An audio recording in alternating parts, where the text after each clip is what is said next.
Assalamualaikum warahmatullahi wabarakatuh. Perkenalkan, saya Friendly Gantimo dengan NIM F121222078 ingin mempresentasikan hasil kerja saya dengan judul Petroleum System, Trap Seal, Reservoir Migration, and Source. Baik, kita masuk pada slide pertama, yaitu Petroleum System. Apa itu Petroleum System? Petroleum System adalah konsep dalam geologi minyak dan gas bumi yang menggambarkan elemen dan proses yang bekerja bersama untuk membentuk dan mengakumulasikan hidrokarbon di dalam kerak bumi.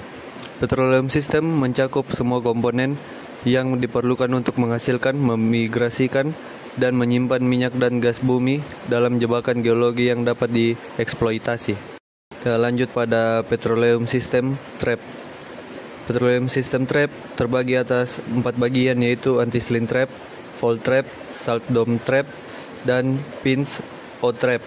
Kita masuk pada bagian A, yaitu Anti-Slip Trap, yang dimana kita bisa lihat sendiri gambar di samping, yaitu anti-clean adalah area bawah permukaan di mana strata telah didorong membentuk bentuk kubah. Jika ada lapisan batuan kedap air yang ada di dalam bentuk kubah ini, maka hidrokarbon yang tidak larut dalam air dapat menumpuk di puncak sampai anti-clean diisi ke titik tumpahan. Kemudian bagian B, yaitu Fault Trap. Fault Trap merupakan perangkap sesar yang dibentuk oleh pergerakan lapisan batuan yang permeabel dan kedap air di sepanjang bidang patahan. Dalam beberapa kasus mungkin ada zat kedap air di sepanjang permukaan patahan yang juga bertindak untuk mencegah migrasi tersebut. Kemudian kita masuk ke bagian C, yaitu Salt Dome Trap. Dalam perangkap kubah garam ini, massa garam didorong ke atas melalui batuan klastik karena daya apung yang lebih besar, akhirnya menembus dan naik ke permukaan. Kemudian masuk di bagian D, yaitu Pinch Out Trap. Perangkap Pinch Out Trap adalah perangkap stratigrafi di mana reservoir minyak bumi menipis di sekitar lapisan batuan kedap air dan akhirnya mencubit dengan lapisan batuan kedap air di kedua sisi, menciptakan perangkap. Baik, kita lanjut pada Petroleum System Cell. Petroleum System Cell adalah lapisan batuan kedap atau impermeable yang berfungsi sebagai penyegel hidrokarbon dalam jebakan atau trap, sehingga minyak dan gas bumi tidak bocor di permukaan. Sel ini menjadi elemen penting dalam sistem perminyakan karena memastikan hidrokarbon tetap terperangkap dalam reservoir. Bisa kita lihat pada gambar di samping, yang dimana pada gambar A tersebut dalam perangkap anti-clean hidrokarbon yang berwarna hitam telah bermigrasi ke bagian atas batuan reservoir atau yang berwarna coklat dan terperangkap oleh segel abu-abu di sekitarnya. Kemudian pada gambar B, dalam perangkap patahan, pergerakan cepat patahan telah memotong dan menggeser batuan reservoir. Gravitasi telah memungkinkan hidrokarbon untuk bermigrasi ke atas di dalam lapisan reservoir, di mana mereka terperangkap oleh patahan dan batuan segel di sekitarnya. Kemudian pada gambar C, dalam perangkap Pinch Out stratigraphy, gravitasi telah memungkinkan hidrokarbon bermigrasi ke ujung batuan reservoir.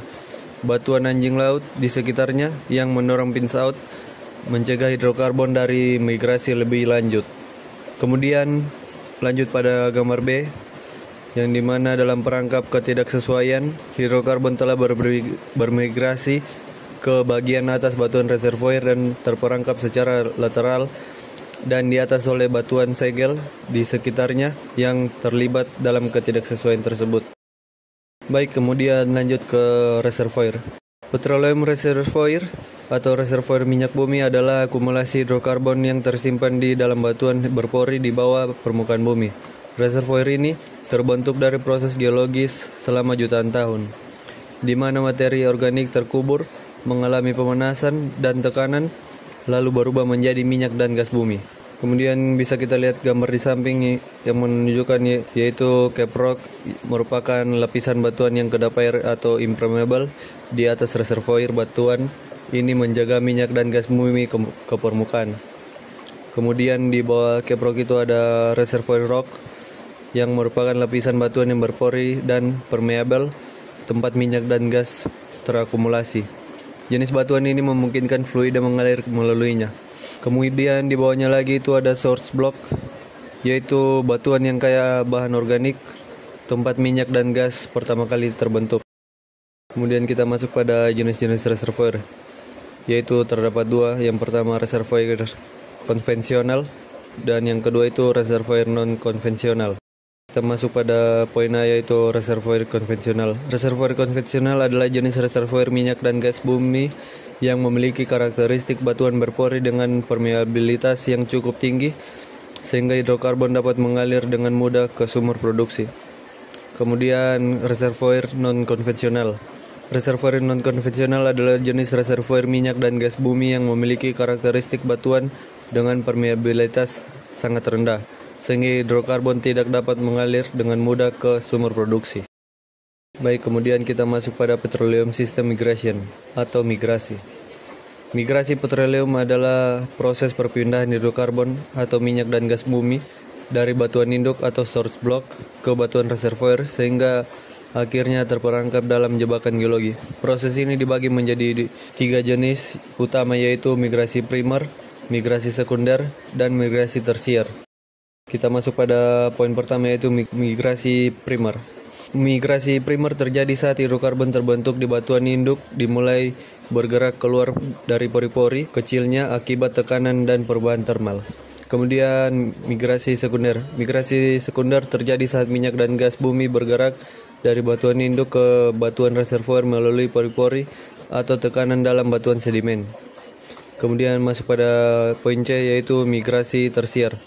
Migrasi tersier mengacu pada pergerakan minyak dan gas setelah terjebak dalam jebakan geologi, misalnya akibat gangguan tektonik yang menyebabkan kebocoran minyak dan gas ke permukaan.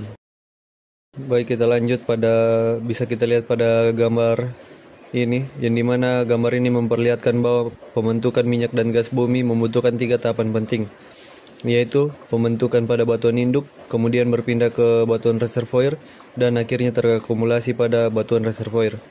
Masing-masing tahapan tersebut memerlukan syarat-syarat khusus agar proses tersebut dapat berjalan dengan baik. Kita lanjut pada slide berikutnya, yaitu secondary migration rock, carrier bed to tap rock, carrier bed to trap, yang dimana gambar tersebut menjelaskan bagaimana hidrokarbon yang terbentuk di batuan induk bermigrasi melalui lapisan pembawa dan terperangkap di berbagai jenis perangkap yang penting untuk akumulasi hidrokarbon dalam jumlah komersial. Baik, kemudian lanjut ke migration saturation threshold theory, yang dimana gambar tersebut memperlihatkan perbandingan kemampuan batuan induk yang kaya dan miskin dalam menghasilkan hidrokarbon pada berbagai tahap pematangan. Perbedaan utama terletak pada kandungan TOC atau total organic carbon dan efeknya terhadap produksi dan migrasi hidrokarbon. Kemudian kita masuk pada petroleum system source. Batuan induk atau source block adalah batuan yang kaya akan material organik yang mengalami pematangan thermal sehingga menghasilkan hidrokarbon atau minyak dan gas bumi. Batuan ini biasanya berupa shell atau serpi atau limestone atau batu gamping yang mengandung banyak kerogen, yaitu material organik yang dapat berubah menjadi hidrokarbon dengan peningkatan suhu dan tekanan. Kemudian kita bisa lihat gambar di bawah yang menunjukkan bahwa ganggang yang mati akan terendapkan dan terkumpul dengan besar bercampur dengan batu lempung membentuk batuan induk atau source block. Dan kita lihat gambar di sampingnya, yaitu pada gambar ini kita bisa lihat setiap lapisan yang dimana pada ilustrasi pada gambar tersebut memperlihatkan bahwa batuan induk berada paling bawah di bawah permukaan bumi. Kemudian masuk pada jenis-jenis source block. Dalam geologi minyak bumi, batu mengacu pada batuan sumber dari mana hidrokarbon telah dihasilkan atau mampu dihasilkan. Mereka membentuk salah satu elemen penting dari sebuah kerja sistem petroleum. Mereka adalah organik sedimen yang kaya, yang mungkin telah disimpan dalam berbagai lingkungan termasuk laut, air dalam, laksutrin, dan delta. Serpi minyak dapat dianggap sebagai source block organik kaya, tapi belum matang, dari mana minyak sedikit atau tidak telah dihasilkan dan dikeluarkan. Baik, mungkin sekian presentasi dari saya. Kurang dan lebihnya saya mohon maaf. Akhirnya, wassalamualaikum warahmatullahi wabarakatuh.